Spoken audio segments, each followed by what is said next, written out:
I folded my fabric into two using my bust measurement divided by 4 plus extra 2 inches. So I have two of these pieces here for the front and the back pieces. So I'm placing the two of them on top of each other, as you can see. So for the width, like I said, is my bust measurement divided by 4 plus extra 2 inches. That's because my bust measurement is the biggest measurement on the upper half of my body. Also for the length, I just used the entire length of the Ankara fabric. Next, I marked my shoulder measurement, which is 8 inches. So shoulder divided by 2 plus half inch, I got 8 inches, which is what I marked up. And I marked down again, and then I used 8.5 as my armhole depth.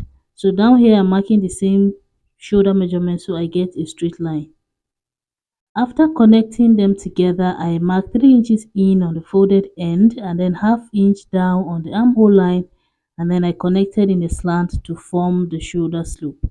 Now from this point now, I'm going to get the middle, make a mark, and then come in by half inch. Connect that half inch back to the shoulder and then use my armhole curve to curve the rest of the armhole. After that, I went ahead to mark my shoulder to waist measurement. My actual waist measurement is 18 inches from the shoulder, but I marked 20. I went down a bit. Then on this armhole line, I marked my bust measurement divided by 4 plus extra 2 inches for sewing allowance. Then on the waistline, I added extra 2 inches to my waist measurement divided by 4, just so that it's free. So you can just add only one for ease, or add two like I did. So I went ahead to make a curve down to the rest of the length. Now your length could be shorter. You can make your length shorter if you want. I just chose to work with this length.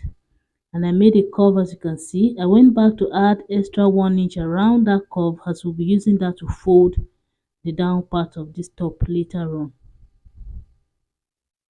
So after that, the next thing we're going to do is mark the neckline. So for the front neck, I came down by 4 inch, and then for the width, I marked 3 inches. Connected that to the shoulder to form this square, and then I curved.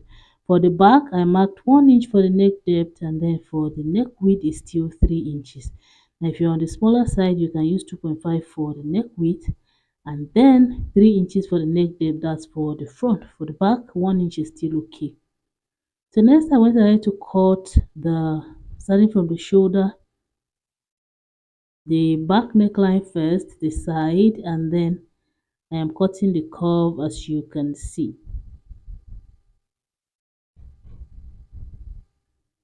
After cutting, the next step is to cut the back neckline, and then I'm going to take away one piece and then cut the front neckline on only one of the pieces. So that will now form the front part of this top. So after cutting, this is what we have for both front and back. Next, I'm going to be cutting facing for both the front and the back. So I have this fabric here now, it's folded into two. So I'm going to match the folded edges of both the back piece and the tiny piece we are using for the facing. And then I traced out the neckline, as you can see. Next, I'm going to go fold this down part once. And then I will place the facing right sides together with the back piece and go sew using half of an inch. Now for the front, we are going to be doing the same thing, a facing, but I'm going to have a slit in front. Now if you don't want a slit in front, then you can switch this. Do what I did for the front for the back, and then do what I did for the back on your front piece. So here now I'm measuring to make sure that my facing is longer than 6 inches. So I'm cutting out the neckline and then the shoulder, as you can see. And then for the lower part, I'm just going to give it a slant shape. You can still make it straight. I'm just working with a slant based on how my fabric is looking. So I'm placing them right sides together now. We're going to go sew using half inch on the neckline, and then on the midpoint we are going to have an opening of 4 inches. So you can do anywhere between 4 to 6 inches, but don't go lower than 4, as your head may not be able to pass through. So I came down by 4 inches and I made this tiny rectangle. As you can see, we're going to go sew around that rectangle and also hem the lower part of the facing. Just fold once. After sewing, you can also add interfacing to the front part of your facing. It makes it sit better. I also measured the armhole, so we can use that measurement to cut the sleeve. So this is my sleeve here on fold. What I measured from the armhole gave me 13 inches. So my sleeve is folded. It's a bit more than 13 inches, but it shouldn't be less. So for the length, I am using 8 inches plus 1 inch of allowance, making it 9 for the length of the sleeve. So I folded into 4 this way. So I cut 2 of the sleeves at once. I'm marking that 13 inches I got from the measuring the armhole, and I just made a mark. Next, now I'm coming down by 4 inches, and then on this folded end I went in by 3 inches and I made a curve, and then I'm going to go ahead and blend it out like so. Next, now I will mark my sleeve opening, which I'm using 8 inches, which is your sleeve round divided by 2. After marking the 8 inches, I marked another 2 inches for allowance, and then I connected to the top. Next, now it's time to cut. I'm going to cut this out. We're going to take this sleeve now to the sewing machine and hem the lower part. So just fold half inch and then fold half inch again and sew on both of the sleeve pieces. So after folding the sleeve pieces, this is what we have. I'm going to set them aside for now, and then for the main fabric, this is the front. So we're going to open this up. Like I said, you can add interfacing to this front facing just to give it better fit. Now I am notching the neckline, just making tiny cuts, but I'm not getting to where I have sewn. And then for this midpoint, I'm going to cut down, leave about half inch, and then cut to the corners like so. After that, I cut off this edge here a bit, and then I'm going to turn it to the right side. I'll be using hemming gum to glue down the facing. So I'm going to go iron the neckline so that it's smooth, and then use hemming gum on the lower part so that it stays in place.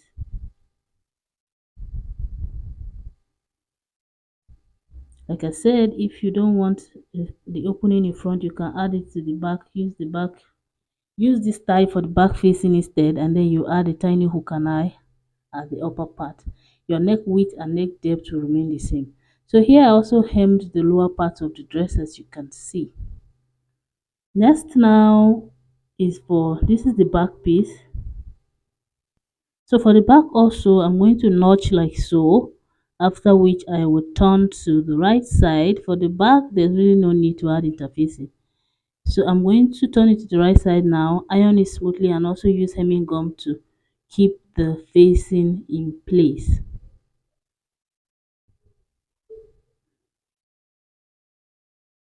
Next, now I'm going to place the front and the back pieces together. After ironing, this is what the front piece is looking like.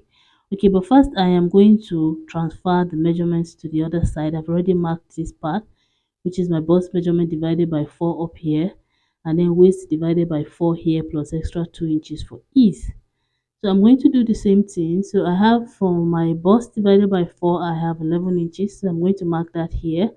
And then for my waist divided by 4, I have 9 inches, but I added extra 2 inches to that, so I'm marking 11 inches on the down part as well. So from the shoulder, I just measured to be sure that it is 20 inches from the shoulder down, because I didn't use my exact waistline. So after marking that, I'm going to place front and back pieces on top of each other. We will be going to join the shoulders. So I'm going to pick the one piece, or no, we have two pieces at the shoulder now, the facing and the main fabric. So I'm going to hold one together and then go so facing to facing, and then sew all the way to the other side like so. That way the shoulder is clean. So after sewing the shoulder, I'll go ahead and join the sides as well, and then we'll be back. After that, this is what we have. This is what the top is looking like so far. So now it's time to sew the sleeve. I'm measuring around this armhole again, like so. I got 10.5 at this point. I'm going to measure that same 10.5 at the upper part of this sleeve, like so. Once I get to 10.5, I make a mark, and then on the down part, my sleeve round divided by 2 is 8 inches, so I marked 8 inches, and then I connected to that 10 inches. I sewed them together, and this is what we have. I'm ironing so I get the midpoint of the sleeve, and then we join them to the top. So with the top now, I'm going to match the side seam of the sleeve to the side seam of the top, pin that in place, and then fold the seam allowances away for both the sleeve piece and the top, and then match the midpoint of the sleeve to the shoulder point of the top. From here now, I'm just going to go ahead and pin the rest of the sleeve together and go sew using half of an inch. After sewing the sleeve, that's basically it on how to make this very simple but cute top. Thank you so much for watching. I'll see you in my next video.